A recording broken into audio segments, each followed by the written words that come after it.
Hello, this is Historical Fiction with Kviatoslav, and the video I'm making today is based on a kind of video response to my friend Derek Green, who recently made a video called, or maybe a month or two ago, at the time of recording here, called The Book or the Movie, Which is Better? And this is kind of my response to his. And unlike a lot of response videos, I'm going to basically agree completely with his points there. And this is just to add my half penny's worth of fuel to his point as well. As a result, I've got probably one of the more eclectic mixes of material assembled before me as I kind of get my point across. But I think he made the very good point. It's a controversial topic because you'll often hear the book is better than the film, and in general, I tend to agree with that because I think most of the time when a book is filmed, when you turn a book into a film, they're different mediums, and you're often trying to write.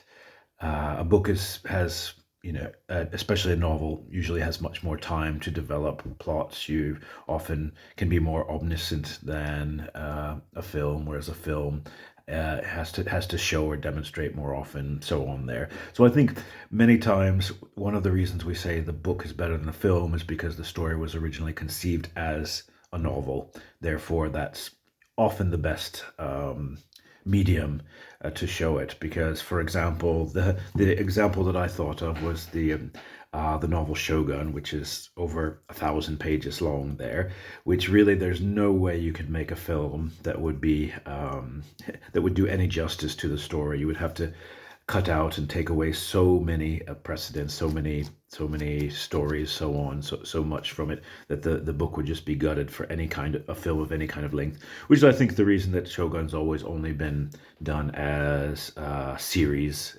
back in the 1980s, and I think there's a current one that I've seen bits of there. So I think it's, yeah, that's the best medium for interpreting something like Shogun.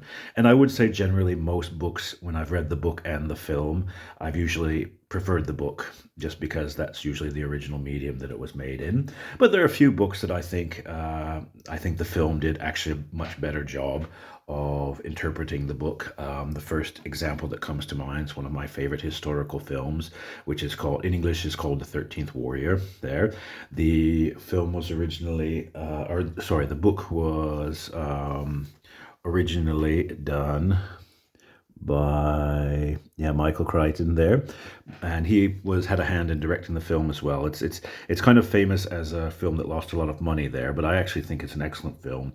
And the book was originally called The Eaters of the Dead, and it's a good book, but it's a different style. It's written as a memoir from this Ibn al-Fahadin, so it's not quite as involved, and it was the basis of the film, so it's the original kind of source material. But I think the film just works much better with the material and with the interpretation.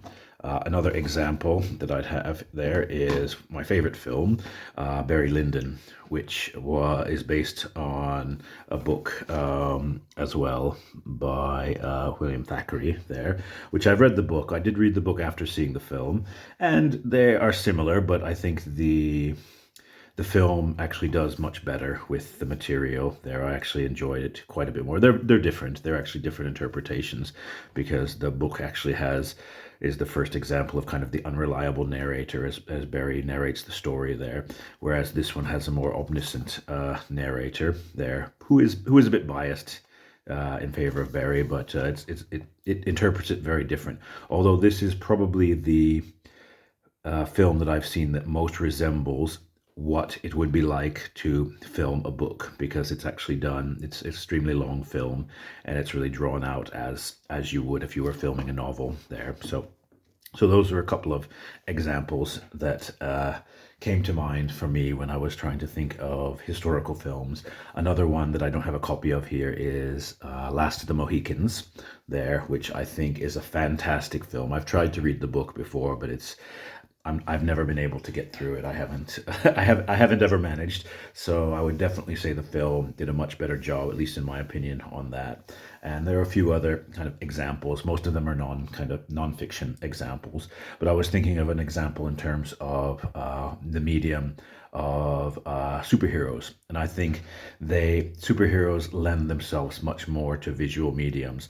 I mean, I've tried reading books about superheroes before. This one is an old book from the 70s called Iron Man, Call My Killer MODOK, which is based on the Marvel Comics version of Iron Man there. And the book is perfectly fine, but as I was reading it, I really felt, oh, I'd much rather be reading a comic book about this, or I'd rather be even watching a film, an Iron Man film there, because I just think it's much more visual than and that might just have to do with the precedence that I was first exposed to superheroes through comic books there, so I might have a bias in that favor.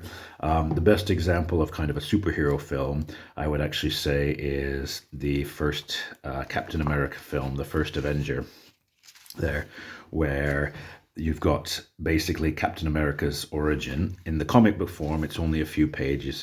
It's a very simple 1940s origin there, where he gets the super soldier serum and defeats a spy and becomes costumed Captain America within about 6 pages there, or something along those lines. Whereas the film, The First Avenger, really expanded upon that story. We got a lot of Steve Rogers' life before he took the super soldier serum, and added quite a bit to the story, where I think it's just, yeah, it's much better. It just took the original story, which obviously the comic book was limited in terms of time and space. And I think that's the biggest thing, is just that if you use the medium well, then any story can work in whatever format, be that in book, novel form, short story form, in comic book form, and so on there. I've noticed for myself personally that it's often if when I when I see a story in different forms, like for example, read a novel and see a film and so on, it's often whichever, if I like the story, or if I like the tale, it's often whichever medium I encounter first is the one that I tend to prefer. One example that came to mind was the James Bond novel Casino Royale, which is my favorite James Bond novel, and it was the first one that I ever read, and I read it before I think the 2004 version of with Daniel Craig came out, and well, I think that's a good film, and I think it's the only good James Bond film that was made, in after the 1990s. The book is still my preference, just because that's where I was first exposed to it, and although it's not as exciting or cinematic as the film, I think it really, handled the James Bond character the best. So but maybe if I saw the film first, I might actually prefer the film. It's hard to say. I'll never know. Another example that came to mind for me was a sci-fi one. I don't read or watch a lot of sci-fi, but I dabble in it a bit. And there was the Hitchhiker's Guide to the Galaxy by Douglas Adams, and that one was interesting because I was first exposed to that through an audiobook. I remember, back in the 90s when I was at university in the US, some friends and I, we took a road trip to Las Vegas, the Grand Canyon, and we had to stay awake. So we had some audiobooks to kind of listen to as we went through the long, unforgiving ride through Kansas there. And I remember, we played I'd never heard of the Hitchhiker's Guide to the Galaxy before. And I heard it was done it was an audiobook with kind of voice actors. And it was just fantastic. I thought, wow, this is a great, fantastic, humorous send up of, it's not really a send up of sci-fi, but send up of the world through the medium of sci-fi. And I thought that was brilliant. And so then I, of course, went and read the book and watched the old TV show from the 70s, and eventually watched the film. And while I enjoyed most of those there, for me, Hitchhiker's Guide to the Galaxy will always be best in audio format. I thought that worked really well because we had the voice actors, but I still had my own kind of visual interpretation of the scenes there. So I think in many cases, for me personally, it's often just however I'm first exposed to some particular story, I'll just naturally kind of prefer the first medium there. Another one that that Derek mentioned, and I've heard this one quite a lot, is The Godfather. The Godfather is, I've actually never read the book. I have read other things by Mario Puzo, and I've never been impressed, so I've never even wanted to try the film there. So overall, I just wanted to say, yeah, I actually think that sometimes the book can be better than the film there. It really, it's a personal preference, and it really comes down to whatever medium and whatever interpretation suits best there. For me personally, I usually like the book, but I'm not opposed to, preferring the film or the audiobook in some cases there. So thanks for listening.